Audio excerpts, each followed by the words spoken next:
Bom dia, boa tarde, boa noite a todos vocês. Aqui quem fala é o Dr. Tiago Carvalho. Eu sou médico e hoje vou ministrar uma aula de anatomia do aparelho digestivo baixo com vocês. Tá bom, pessoal? Então vamos lá. Como eu até citei na aula passada, o que define aparelho digestivo baixo e alto seria o ângulo de trás, né? Que seria a transição entre o duodeno e o jejum, tá certo? Então, dando continuidade ali, né? Só para a gente lembrar. Todo o trato gastrointestinal ele vai passar ali pela boca, faringe, esôfago, estômago, duodeno. Agora vamos continuar a nossa trilha, passando por jejum, ilho, cólon e reto. Tá bom, pessoal? Então, basicamente, o aparelho digestivo baixo ele vai ser composto, como eu falei, em boa parte do intestino delgado e o intestino grosso, né? Esse último, né, que seria o intestino grosso, ele vai ser dividido em quatro partes, né? Que seria o seco, cólon, apêndice e reto, tá bom? Vamos destrinchar cada uma dessas estruturas. O trato gastrointestinal inferior também ele vai ser composto por órgãos, né, como eu falei, né, tanto estruturas ali anexos do intestino delgado quanto o grosso, tá bom? E é sempre importante estar lembrando dessas glândulas que vamos estar falando dela nas próximas aulas, tá bom? Toda a parte do intestino delgado, né, então só para a gente recordar, ele vai ficar entre o estômago e o intestino grosso, e ele é dividido em três etapas, né? A gente vai ter o duodeno, o jejum e o ilho, certo? O duodeno a gente já citou bem na última aula, lembrando que ele vai ter uma porção ali superior, depois descendente, horizontal ou inferior, e depois a parte ascendente, né? Nessa parte ascendente, a gente vai estar transicionando e chegando no jejum. O intestino delgado como um todo, se a gente for levar ele em consideração como um todo, ele vai ter mais ou menos uns 5 metros, tá? Sendo que boa parte é o jejum e ilho, tá? O intestino delgado também, ele corre a maior parte da digestão dos nutrientes. Então, digestão de carboidratos, proteínas e lipídios vai acontecer basicamente no intestino delgado, né? Ou seja, ele vai ter toda uma assimilação de substâncias nutritivas, ele é super importante, tá certo? Outro ponto muito importante que vocês têm que entender é, ali na estrutura do duodeno, do jejum, né, a gente vai ter ali algumas glândulas anexas. Então, a gente vai ter, por exemplo, o fígado. O fígado, especificamente, ele vai ter uma estrutura chamada vesícula, né? Essa vesícula ela vai armazenar a bile produzida pelo próprio fígado, tá certo? A bile, né, como vocês bem lembram, ela é uma secreção do fígado que vai ser armazenada nessa bile, na vesícula biliar, né? E ela vai ser lançada ali no duodeno a partir da alimentação, tá? A gente vai ter um canal onde tudo isso ocorre, tá? Que a gente vai estar destrinchando na aula de glândulas anexas, tá bom? Não contém enzimas digestivas, porém, ele vai emulsificar todas as gorduras ali, transformando em partículas microscópicas para a gente conseguir fazer a degradação de forma geral. Então, ele vai funcionar, a bile funciona como um detergente, tá? O suco pancreático, de sua forma geral, ele vai ser produzido pelo pâncreas, como o nome já diz, né? Suco pancreático. Ele vai possuir várias enzimas que vão atuar na digestão, tanto de proteínas quanto carboidratos e lipídios, ou seja, as peptidases, lipases, proteases, lipases, por aí vai, tá? O suco é entérico, tá? Ele vai ser o suco ali que ele vem um pouco ali, é produzido pela mucosa intestinal, né? Ele tem enzimas ali que vão atuar nessa transformação de proteínas, carboidratos, então ele também ajuda nessa parte de digestão e degradação, tá bom? Mas o foco da aula aqui não é a fisiologia, a gente vai deixar essa para a aula de fisiologia, vamos focar aqui na anatomia do duodeno. Então, basicamente, né, pessoal, o duodeno, como eu falei para vocês, ele vai ter uma porção superior, descendente, inferior e depois a ascendente, tá? Quando a gente sai do duodeno, a gente chega ali na parte do jejum milho, né? É importante vocês lembrarem de alguns pontos, mas assim, os pontos que são mais importantes, né? O jejum é a segunda parte, como eu falei para vocês, do intestino, né? Ele vai começar mais ou menos ali na flexura, como eu falei para vocês, do duodeno pro jejum, né? O duodeno jejunal. É mais ou menos ali no quadrante superior esquerdo do abdômen, então ele fica mais próximo mesmo ao estômago, tá? Toda parte também é importante vocês lembrarem, né? O jejum, ele é todo intraperitoneal, ou seja, tudo dentro do peritônio. Já o mesentério, né, conecta a parede do abdominal posterior, tá? Então lembrar que o mesentério, né, ele é toda uma estrutura que vai recobrir ali o trato gastrointestinal, tá? Não há uma linha de demarcação do jejum e ilha. Esse que é o interessante, porque assim, do duodeno para o jejum não tem, mas do jejum para o ilha não tem, né? Então não existe uma zona de transição. Porém, existem algumas diferenças anatômicas, que isso é importante e cai bastante em prova, e histológicas também, tá? Então, por exemplo, o jejum, ele vai apresentar 2/5 proximais da estrutura do jejum e do ilho. Então, vou até repetir. Então, o jejum ele vai apresentar 2/5, ou seja, se a gente for dividir ele em 5 partes, ali, 2/5 é mais próximo à estrutura do jejum e do ilho. A parede do jejum é mais espessa também, então é importante. Se você for tateando o jejum e o ilho, então, em meio a uma cirurgia ou uma exploração anatômica ali, a gente vai olhando a alça por alça, a gente percebe que a parede do jejum ela é mais espessa e o lumen ele é mais largo do que o ilho. Tá? Isso é um ponto importantíssimo. Então, no jejum, a gente é mais espesso que ilho. Se a gente for até analisar isso aí, faz sentido. Por quê?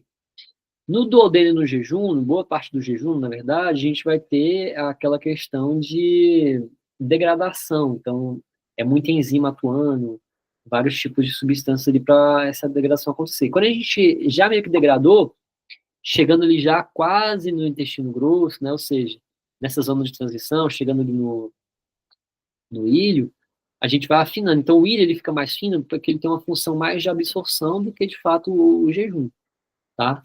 Isso na sua porção mais final.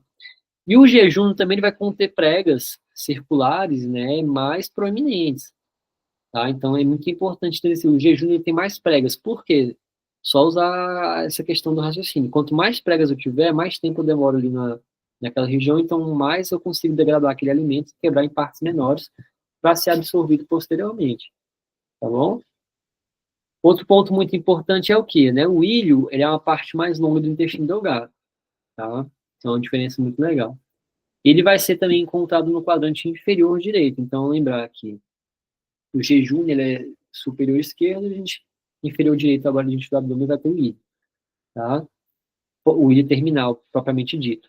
Pode se estender até a cavidade pélvica, tá? Então, lembrando que o ilho vai ali correr quase todo o abdômen mesmo, tá bom? O ilho, ele termina no orifício ileal, né? Ou junção iliocecal, ou iliocecocólica, tá? Então, tem esses nomes assim, não precisa bitolar não. Por que iliocecocólica? Porque é mais ou menos a região. Então, pode ser iliocecal, iliocecocólica, não tem diferença. O que essa região tem de tão importante é, bem próximo ali, a gente já chega na região do seco, né? Então, a gente vai ter o apêndice naquela região secal, tá? O apêndice secal, onde o seco do intestino grosso começa, né? Como eu falei para vocês. Na junção iliocecal, né, a camada muscular do ilho, ela sobressai para o lumen do seco. Então, a gente vai ter essa zona de transição também até na histologia, tá?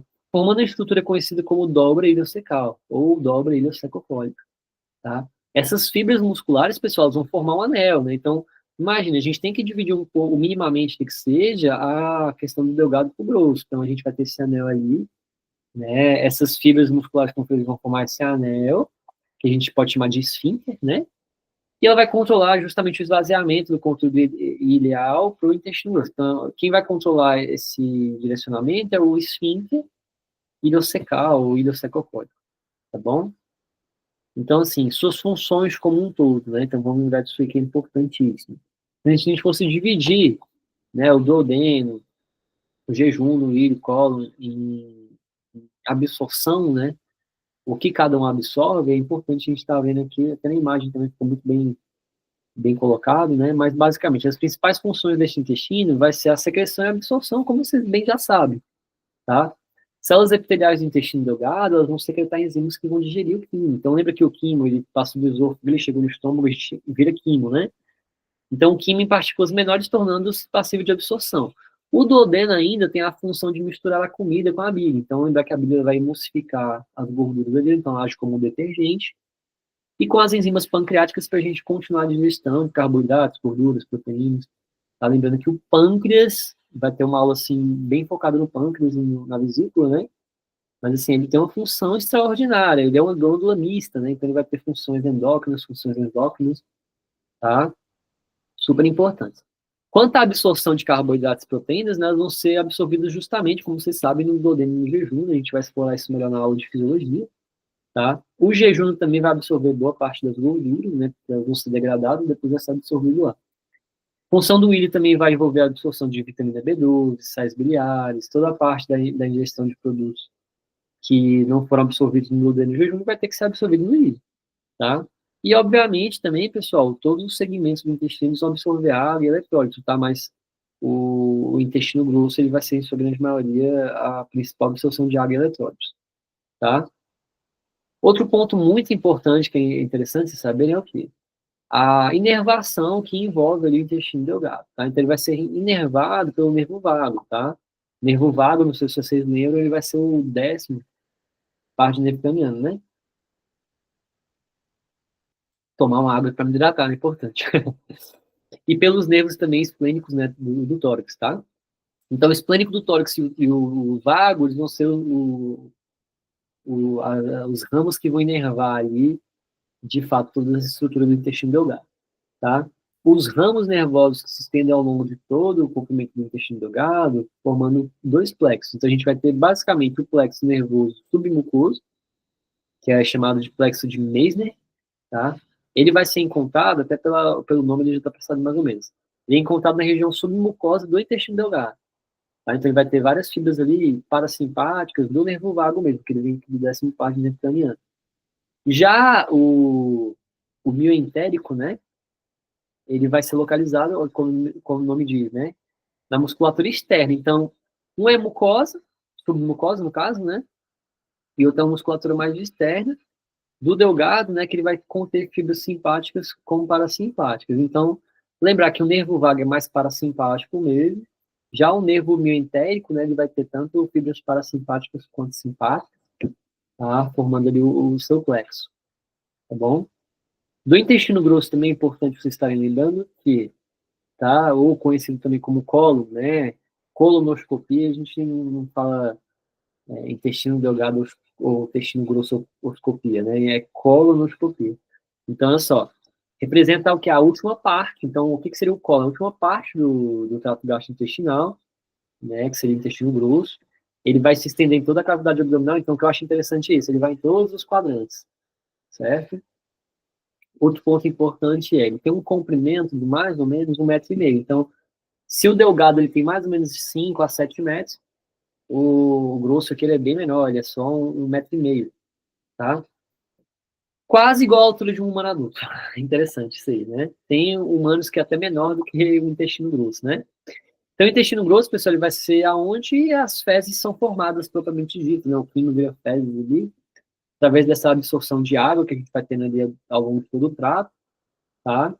Ele também vai ter um papel muito importante na formação, armazenamento, né, eliminação dessas fezes, como também ele vai abrigar uma extensa microflora, né, ou flora bacteriana ali, que, assim, ela é super importante para uma saúde intestinal adequada, tá? É demais, assim mesmo, é uma relação, assim, positiva para nós e ideal para nossa sobrevivência, tá? Para dar uma perspectiva ao microbioma do intestino, né, pesa aproximadamente ali 1,2 kg de peso semelhante ao cérebro, né? Então, olha que interessante. Peso do intestino grosso é quase o equivalente ao cérebro, né? Então, um pacote de arroz, né? Como se fosse, tá? Esse intestino grosso também ele vai ser uma continuação do ilho, como vocês já sabem, né? Lembra daquela região de transição que eu falei para vocês? Olha aqui, ó.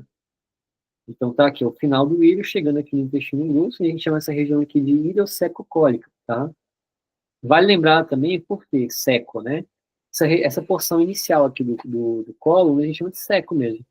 Por isso que no final, aqui na ponta do seco, a gente vai ter o apêndice secal. Apêndice seria uma extensão ali, né? Esse colo, né, ele sobe aqui, na sua primeira porção, a gente vai chamar de colo ascendente. Depois ele vai transicionar aqui pela colo transversal. Depois ele desce, ele vira colo descendente. Depois ele vem reto e ânus, e aí acaba o trajeto, tá? Como já havia citado para vocês, né, algumas das suas partes são intraperitoneais, tá? Como outras são retroperitoneais. Então, o retroperitoneal, você já sabe mais ou menos o que vai ser o reto, né? O intestino grosso ele também vai possuir várias características anatômicas que são diferentes, né? Então, por exemplo, tem um apêndice, os apêndices omentais, então, dentro de cada estrutura aqui do intestino, a gente vai ter os omentos, tá? As tênias cólicas, né, e suas ulcerações, então, tá vendo aqui que o intestino, ele vai ter uma rachadura aqui no meio, ó, e depois vários apêndices aqui, ó, é basicamente isso que ele está falando, tá? Então, essas são as estruturas das tênias cólicas, como também dos apêndices omentais, tá bom? As ulcerações também são essas curvaturas e fissuras que vamos ter nessa estrutura. Tá vendo que ele não é totalmente liso, não é um tubo liso, ele vai ter algumas estruturas ali, tá? O intestino grosso ele também vai possuir várias características anatômicas, como eu estava falando para vocês, né? Não só o apêndice, as ulcerações e as tênias, mas também o próprio apêndice epipóico, apêndices omentais, eles vão formar umas bolsas preenchidas de gordura, assim como o nosso apêndice secal mesmo, né? Essa é como se fosse uma gordurinha pendurada ali mesmo, tá certo? O que eu acho importante também são, né? As tênias cólicas, elas são três bandas longitudinais, como eu mostrei para vocês aqui também, que ela vai dividir, ó, o, o intestino. Então a gente vai ter o músculo liso localizado sobre o peritônio, que vai se estendendo, então tá vendo aqui que ele vai se estendendo por cima dele ali, ao longo de alguns segmentos do intestino grosso. Suas contrações, elas vão facilitar a ação peristáltica, então assim, a gente vai pegar e colocar essas rachaduras aqui em volta dele, ó, tá vendo? Meio que é uma estrutura para apertar e segmentar, a gente conseguir tanto fazer o peristaltismo, como também auxiliar na absorção, tá? Então essas estruturas são muito importantes. Outro ponto também que é muito importante é o que, tá? Toda a parte de musculatura lisa vai se localizar ali no peritônio e vai se estender, na verdade, né? Ali até quase o final, né? As contrações elas vão facilitar toda essa ação do peristaltismo, né? Vai empurrar todo esse bolo fecal, formando essas ulcerações. Então, a ulceração é essa estrutura aqui que forma, aqui essa bola, pela questão da contração mesmo do movimento do peristaltismo, que é estimulado pelas tênias, né? Então, essas tênias são bandas longitudinais que vão apertando ali e vão formando essas ulcerações, tá? São esses sacos, né, essas saculações. Tá vendo que ele vai ter várias bolinhas aqui, ó, os sacos aqui são ulcerações. As tênias são esses traços que passam por ele formando, né, essas estruturas, tá? Já olha aqui, ó, já o intestino grosso também ele vai ter ali basicamente, né, 8 partes, né? Então tem o seco, o apêndice, o colo ascendente, o colo transverso, o descendente, sigmoide, o reto, canal anal, né? E as 6 primeiras em conjunto formam um cólon. Então, basicamente, cólon é até chegar aqui depois do sigmoide. Então, basicamente aqui, ó. Seco, colo ascendente, colo transversal, colo descendente, colo sigmoide, né? Que é essa hora que ele sobe um pouquinho depois desse é o sigmoide. Do sigmoide para baixo, ou seja, reto e ânus, a gente vai estar numa estrutura mais retroperitoneal, tá? E eles vão formar os demais. Então, assim, basicamente, né, as 6 primeiras formam o colo, o seguinte diagrama ele vai formar o reto e o ânus, né, que não são estruturas propriamente ditas do colo. O seco, como eu falei para vocês várias vezes aqui, né, ele vai ser a estrutura inicial, então é onde tudo começa, por isso que a região iliocecal, iliocecopólica, tem o seco a primeira parte, tá? Ele vai se encontrar onde? Na fossa ilíaca, tá? A fossa ilíaca, vai ficar mais ou menos na região inferior do abdômen do lado direito, tá certo? O seco, ele vai ser intraperitoneal, como eu falei para vocês, com várias pregas e bolsões, né, que vão estar formando ali sua estrutura, envolvendo, tá bom? Já o apêndice, ele vai ser uma extensão desse seco, ou por isso que o nome dele é apêndice secal, tá? Ou apêndice vermiforme, porque ele parece um vermezinho mesmo. Ele é uma bolsa linfóide, né? Basicamente, ele vai ter um fundo certo, que pode entupir facilmente, inflamar e dar o famoso quadro da apendicite, né? Lá na fossa ilíaca direita mesmo, tá? Que seria essa estrutura mais de abdômen inferior direito. Ela vai se originar a partir do seco, né? Como foi para vocês, é uma extensão do seco, o apêndice. Essas duas partes do intestino são conectadas pelo mesopêndice, tá? Então, o apêndice ele vai possuir um papel de manutenção da flora intestinal e da imunidade, visto que ele tem uma função bem linfática, tá? Porém, pessoal, a sua significância também ali, se a gente for botar em modo geral, não é tanta, né? O reto em si, então depois, vamos lá. Entendam que toda a estrutura do colo, ele tem a função de levar o alimento por movimentos peristálticos, né? Formando todas as estruturas aqui e as trações. Chega no final, ela volta a ser meio que lisa aqui. Então, terminando o colo, a gente não tem mais o porquê de absorver. Então, a musculatura volta a ser totalmente lisa, é mais apenas a função de expelir mesmo ali o conteúdo, né? Então, o reto, ele vai estender entre a junção do reto sigmoide e o canal anal. Tá? Seria uma transição, na verdade, entre o ânus e o intestino, tá? As características típicas do intestino grosso, então, como coletâneas, alçações, apêndice e tal, eles vão mudar, ou mesmo eles acabam no reto, né? Não tem mais. Como eu falei para vocês, é o final do colo, não tem mais por que ter isso, não tem mais por que de absorver mais, né? O papel do reto, ele também vai incluir, obviamente, armazenar temporariamente o conteúdo fecal. Então, não tem quando a gente já tá com aquela dor de barriga, assim, parece que já tá batendo na porta, é o quê? Poxa, é o bolo fecal ali armazenado no reto, tá? Que tá segurando basicamente são os esfíncteres ali. E como eu falei para vocês, pessoal, o reto ele vai possuir uma forma característica parecendo um S, né? Então, na zona sigmoide até tem esse nome por causa disso. Marcada por várias dobras e curvas, flexura sacral, anorretal e lateral. A última, né, no caso da lateral, ela vai corresponder às três bordas, né, os três dobras chamadas de dobras retais, né? Então, a porção final ali, que seria a lateral, vai formar essas dobras da camada, né, do reto. O reto ele também vai terminar com uma ampla dilatação. Então, eu acho interessante isso, porque ele encurta, mas depois ele dá uma dilatada, em forma de ampola, justamente para a gente conseguir armazenar esse bolo fecal também, né? O reto ele também vai ser praticamente intraperitoneal, né? Como eu falei com vocês, até porque o sigmoide também já vai entrando no peritônio. Todo o terço inferior dele, ele é subperitoneal, né? O peritônio se reflete a partir do reto, em direção à bexiga dos homens, né? No caso, o recesso reto vesical, e o fórnix vaginal das mulheres, né, que seria o recesso reto uterino, né, ou o saco de Douglas, que é o fundo de saco de Douglas. Inclusive, pessoal, dependendo do tipo de abdômen agudo, né, se a gente tiver uma inflamação na pelve, né, ou um abdômen agudo pélvico ali, seja assim, a gente vai ter ali uma dor ao movimentar o fundo do saco de Douglas, tá? Então, esse é um tipo de exame que a gente pode utilizar para ver se tem um peritonite e tal, tá bom? Outro ponto importante é o espaço ao redor do reto são espaços em potencial para infecção, tá? Então, é muito fácil, é muito fácil ter essas estruturas ali sendo implicadas com algum tipo de patologia, tá?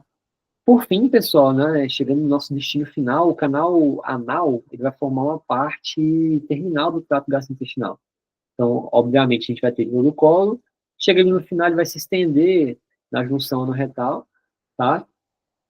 Que de fato ele é o fim mesmo, né? Ele é o último representante do tipo externo e todo o sistema digestivo. Então, a mucosa da metade superior para dentro do canal vai ter cristas, né, ainda, né? Chamadas de colunas anais. Já a porção inferior, que seria a parte mais externa, ela já se confunde um pouco ali até com a pele mesmo. Tá? Então, vai ser uma porção mais inferior dessas colunas, vai conter válvulas anais, que são cercadas de seios anais, né? Então, é muito importante estarem sabendo dessas zonas de transição, tá? Outro ponto importante é, os últimos são responsáveis pela secreção do muco lubrificante durante a defecação. Então, não sei se vocês sabem, tá? Esses seios anais eles vão estar nessa porção mais inferior para lubrificar ali o canal, senão desce seco demais, né? Vai ter muita lesão, tá? Então, até pela questão do número de passagens ali, a gente tem que produzir alguns glândulos que vão lubrificar ali o canal e a gente conseguir manejar melhor esse bolo fecal, tá bom? Outro ponto importante é elas vão possuir diferenças relacionadas à inervação, obviamente, vascularização, drenagem linfática. Então, as zonas mais internas elas vão ter mais inervação, mais vascularização. Obviamente, quanto mais externo vão ficando ali, a gente não tem o porquê, né, de algumas estruturas existir. Então, ele vai transicionando de uma mucosa para uma estrutura mais epitelial mesmo, tá? Então, assim, basicamente, pessoal, a aula de hoje era revisar algumas estruturas anatômicas aqui do aparelho digestivo baixo, tá? Então, só para a gente revisar bem aqui, né? Falamos do intestino delgado como um todo, né? Que ele é dividido em duodeno, jejum e ilho, né? Mais especificamente, falamos de duodeno na aula passada, e nessa aula agora fizemos a abordagem do ilho e do jejum, tá? Entre ilho e jejum, é sempre importante vocês estarem lembrando que o jejum ele representa 2/5 proximais da estrutura do ilho, né? Já a parede do jejum ela é mais espessa, lembro para vocês, tem um volume maior, mais espesso, porque a gente vai ter mais uma função de digestão. Já o ilho ele tem uma parede um pouco mais fina, tá? O jejum também ele vai conter várias pregas circulares, tá? Mais proeminentes, é um ponto anatômico importante, tá? O que divide ali o duodeno do jejum vai ser o ângulo de Price, que até vai definir o que é abdômen superior e inferior, ou intestino superior e inferior, na verdade, né? As funções aqui, propriamente ditas, é toda a parte de absorção de nutrientes, né? Carboidratos, proteínas, lipídios, tá? Como também a absorção de águas e eletrólitos. O importante é essas funções, tá? Sobre a inervação, temos o nervo plexo, o plexo nervoso, né, submucoso, que é o plexo de Meissner, bem conhecido, tá? Ele vai ser basicamente encontrado na submucosa e vai ser inervado pelo nervo vago. Já o plexo do nervo mioentérico, né, ele vai ser localizado ali na parte mais externa, do intestino delgado, né, ele vai ter várias fibras nervosas simpáticas, como também parasimpáticas. É um ponto importantíssimo de estar lembrando. Intestino grosso, ele vai ter ali mais ou menos 1,5 m, né? Lembrando que o delgado ele vai ter 5 metros ali, bem a mais. Pesa mais ou menos ali 1 kg e 1,2 kg, então quase um pacote de arroz, tá? O intestino grosso, ele é dividido, né, na porção aqui. Quando a gente sai do ilho, né, a gente vai ter uma transição, que é a zona ilho-secocólica, ou ilho-secal. A primeira porção do intestino grosso é o seco, né, na sua extensão vamos ter o apêndice secal, subindo temos o colo ascendente, depois transverso temos o colo transversal, depois o colo descendente, sigmoide, reto e ânus, tá? Lembrar que essas estruturas também são envolvidas aqui pelas tênias, né, que são essas divisões aqui, e as austrações, como essas bolsas aqui, tá bom? Essas saculações, tá certo, pessoal?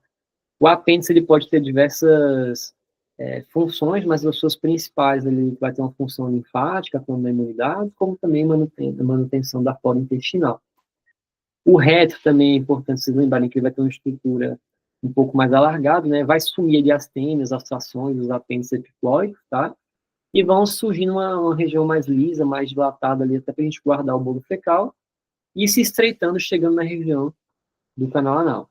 Canal anal, vale a pena vocês lembrarem que eles vão ter duas divisões ali, então uma porção mais inferior e outra mais posterior, tá? Lembrando que as porções ali mais externas, elas vão estar relacionadas à secreção de lubrificações para auxiliar na defecação, tá bom?